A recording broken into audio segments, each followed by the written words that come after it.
હવે છે ને તમે બે ગીત નહીં ગાતા, તમે બે ગીત ગાઓ ને તો અહીંયા બહુ મોટું રમખાણ થાય. એટલે ભીખા દાદા તમે ગીતની શરૂઆત કરો.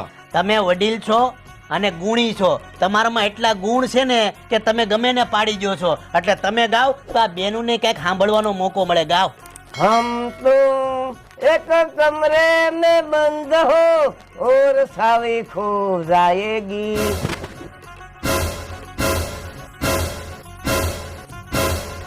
હા હું એટલે આ હું ગાવ છો તમે? આ તમને કોક મારી મારીને ધબેડી નાખશે. આવા ગીત ગાવાનો હોય, લગ્નના ગીત? કેમ વેવાય વહેમું લાગ્યું? અરે વહેમાની ક્યાં, જો આવા ગીત ગાઓ ને રૂમમાં બંધ કરવાની વાતો કરો તમે. અમારા છોકરાની વખતે પાડીને ભેને બોલતા ગાતા ઈ કાઈ નહીં રહેવાનું એમ ને. અરે પણ તો તમારે આ તમારી ઉંમર તો જુઓ. ઉંમર મારી જે હોય ઈ મારા છોકરાની વહુને જેમ તેમ ગાવ, ઈ હું સોલો ચલાવી લઉં. અરે પણ તમે ગમે એવા ગીત અહીંયા જો તો ખરી કેટલી બાયું છે, કઈ ભાન છે કે